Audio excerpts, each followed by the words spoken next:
Welcome to Rack of the Week 191. This one's a miracle. We'll get into that in just a second. I want to say welcome to my newest supporters, Fahad, Michael, Simon, and Ryan, and my $7 a month tier supporters get their names read at the beginning of every Rack of the Week. John, Christian, Rick, Tom, Brian, Chris, James, John, Corby, Michael, Fahad, Richard, Indian Heathen, Charlie, Ken, Rainier, Fred, Leroy, and Christopher. I thank you very much. This is the Rack of the Week 191. I have 9 more Rack of the Weeks to go before we reach number 200. The next 8 Rack of the Weeks are going to feature players that I haven't featured before and that I meant to, wrapping up with the last 3, my 3 favorite straight pool players. So we'll have to stay tuned to see who those are. I'm sure you can guess. And then the 200th episode, I think I'll try and do some type of a wrap-up culmination overview looking at all 200 Rack of the Weeks. I did a poll, and people want to see the Rack of the Week continue, but they'd also like to see other games. So that's going to happen. The Rack of the Week will be mostly straight pool after starting with number 201, but there will be some 9-ball, 10-ball, 1 pocket. Who knows what else will be mixed in there? Always with the focus on instruction on how to play the rack well. Let's start the video. This is a rack from a live stream recently, and I call it Dealing with Adversity. In my thumbnail, I call it the Miracle Rack because it really felt like a miracle. But how do you deal with it? I guess I have a lot of experience with this. When the rack gets tough for one reason or another. This is a pretty standard break shot. I'm kind of far away. Not a lot of English on the cue ball, just straight high ball. And I didn't want to hit it too hard because I didn't want the cue ball to end up on the head rail. But even so, it came much farther up table than I wanted to. These 2 balls, the 8 and the 14, are tied up on the bottom rail. And I obviously I'm going to shoot the 12 because I'm close to it. I think I have a shot on the 3 right now. But I want to shoot the 12. I just sighted it because from here, I'll be able to shoot the 3 and let the cue ball go to the rail. And this is standard straight pool. I want to get a low angle on this ball in this pocket and send the cue ball into the rack. Possibly the 10 could be an insurance ball, but really it's uncertain whether or not you can hold it. So I'm coming over to take a look, and I'm a little bit afraid because if the 8-14 weren't there, I would play the cue ball right down here to where the 8 is to give myself a nice good angle on this ball, but I can't do that. I don't want to get tied up behind the 14. So my nervousness about not getting tied up behind the 14 means I end up with a shallower angle that I'm used to or would prefer. Now, I can hammer this and really hope that I split the pocket, otherwise it'll rattle, and run into the rack. I want to play this more intelligently than that. I think I can play it smarter. You saw me just go over to the right side of the table. I think I can just follow the cue ball straight. I want to get it to the rail and off. And then I will have an angle on the 15 to go into them this way. I think that's going to be more productive. And it doesn't work out. And so this is where the adversity starts. What do you do now? I'm going to complain about it a little bit first, but you notice I'm not really mad. This is how you deal with adversity. Acknowledge the situation and then go back to your positivity. And that's what I do. I'm having fun playing pool. That's how you do it. Now, if this was a tournament match, I would probably look for a safety, although I don't see a good one, because if you leave the cue ball below the rack, your opponent can shoot the 10. If you leave it up here, they can shoot the 13 or the 6. I don't see a great safety option.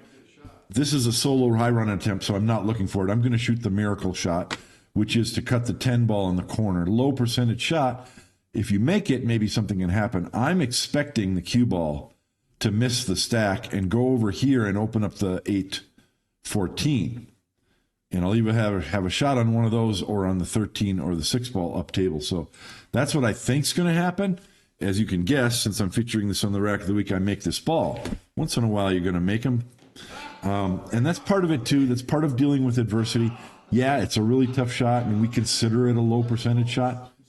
All you're doing is lining up to the shot, taking careful aim, and stroke your cue. Same as any other shot. So you got to think about it in those terms and just give it your best effort.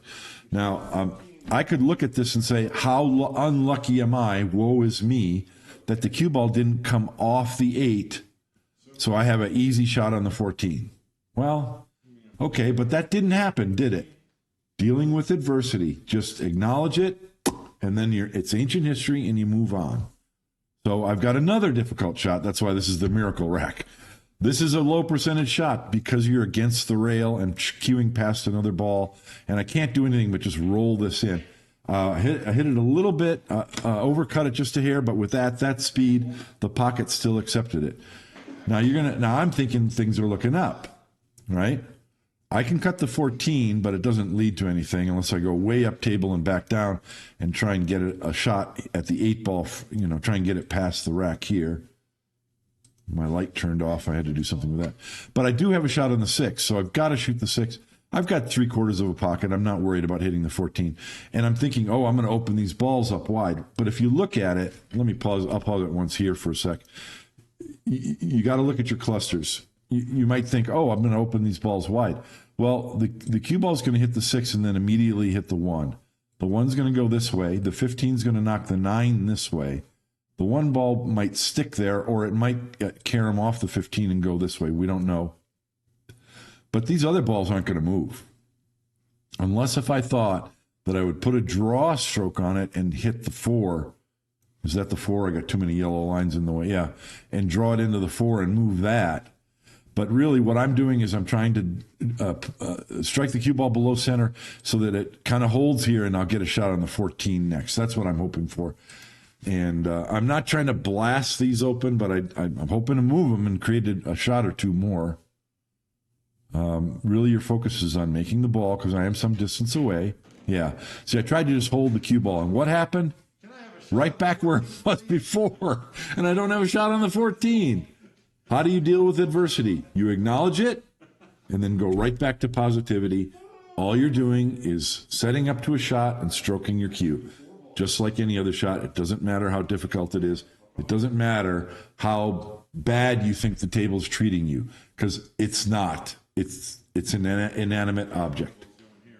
I looked at the 1 ball, and I can't, because of where the cue ball is, I can't cue ball, under the 8 to get the cue ball up into these balls, which is what I would love to do. So all I got to do is make the ball. The cue ball is going to go here, and I'm trying to get a shot either on this 4 or on the 14. I don't think I can hit it soft enough to preserve a shot on the 4. And being elevated over the 8, I don't want to try and do this where you come 3 rails around. I don't. So that's not worth it.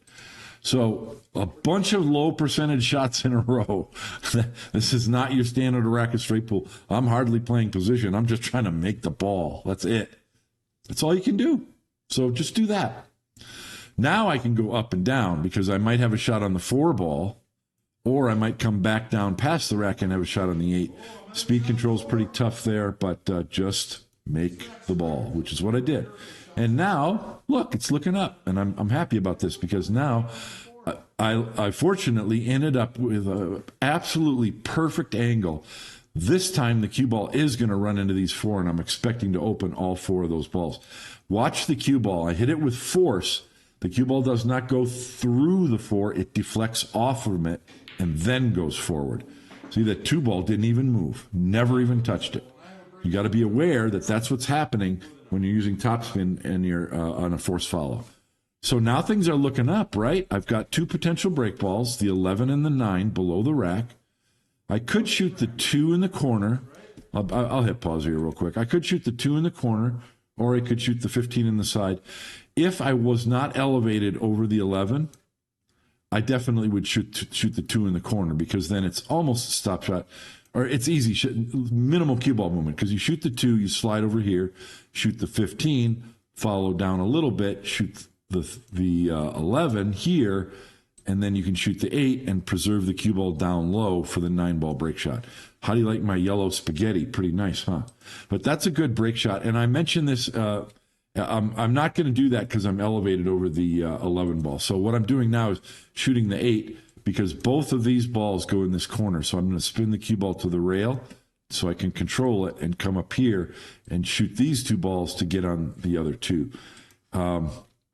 I look at this and I mention that I prefer the 9 ball as a break ball here. The 11 ball, if you get the cue ball below the 11, you can hit the corner of the rack, but you're just going to graze the corner. It's actually kind of far.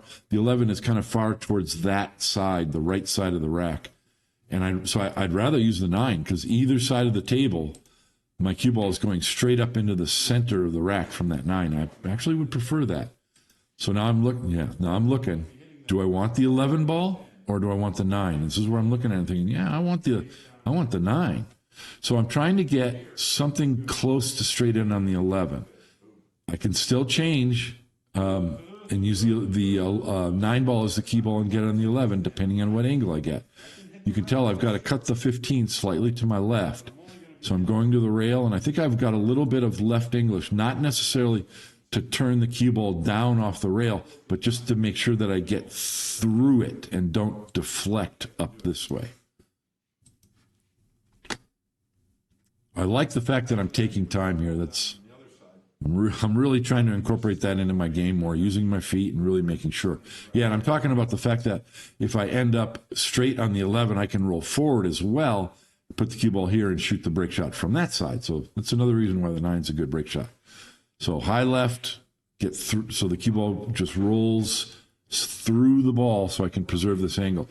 And I didn't get the right angle. I now have to cut the 11 to my right. So my first decision is, okay, I'm going to break the rack with the 11. I need to shoot the 9. So this is a little pinch shot. You've got to use low right English with a very short backstroke to spin the 9 in and try and hold the cue ball below the 11. Below the 11. And I get down on the shot, and I'm like, no, I can't do it. It's too hard. I'm going to end up coming up too high and being way too shallow of a cut shot on the 11, and it's just not going to work out. And so I love the fact that I got up off the shot and changed my mind. I'm working on that too. So now this is a lot of right English to spin that cue ball off the rail down onto the foot rail below the 9. And I'm really happy that I hit that shot perfect. How do you deal with adversity? One shot at a time. Hey, quiz for you. How do you deal with a rack that opens perfectly? It is a perfect layout. One shot at a time. Same thing. That's the secret. That's how you do it. Now I'm talking about cutting this break ball because the break ball is so close to the rail. The pocket is about as small as it can get. I have a very narrow target to shoot at. I'm going to hit this pretty hard. So if I hit the corner of the facing on the far side of the pocket, or if I hit the rail on the near side of the pocket, that ball's going to rattle. So this is one where you've really got to sight carefully. Fortunately, I don't have to do anything with the cue ball. I'm not trying to get the cue ball to wrap around the bottom or go. I'm hitting the center of the rack, so it should spread the rack in both directions. I should get lots of balls open. This is just about force. It's no side English straight high ball, and I'm just concentrating on accuracy with the break ball. Because of that top spin, it kind of went to the right a little bit and came off the rail. It probably picked up a little bit of contact-induced English and came up into the center of the table. And as I predicted, because I'm hitting the center of the rack on the bottom, balls left both sides of the rack and even went up table. They split wonderfully. I'm already pointing to the 10 ball as a potential break ball for the next rack. Got lots of shots and a great opportunity to continue. Hope you liked that and got something out of it. That's my take on adversity, at least today. Looking forward to these next 9 racks. I've got 3 weeks to go before the tournament in Florida. I'm working hard, mentally and physically, trying to train and putting pressure on myself, and I need to take it easy with that. But I'm working hard on that. My next video, instructional video, is most likely going to be about installing aiming in your shot process. There is a poll on the community tab here on YouTube. It's not too late. If you're watching this on Sunday, the poll ends Monday night. So you have until Monday night to vote. It doesn't look like anything else is going to overtake it, but it's possible. But Monday night, I will look at the poll. It looks like it's going to be how to install aiming in your shot routine. And I'm going to work on that. I'm going to make a plan immediately on Tuesday, and I'm already starting the plan, and get that video published on YouTube before I leave for the tournament. And I'm also going to be preparing some Rack of the Weeks ahead of time. I've already made a list of the players I want to feature this Rack of the Week. Number 191 is the last one in the 200 series that is going to feature me, except for number 200, which will be a summary of all 200 of that I've done. So it's going to be the changing of an era to the new Rack of the Week, which will still be primarily straight pool, but will feature other games as well. And that'll be starting sometime in January with Rack of the Week 201. Okay, enough yapping. I hope you enjoyed that and learned a little bit about how to deal with adversity. And remember, if you're going to play straight pool, play it straight. And see you next week on Rack of the Week. Bye.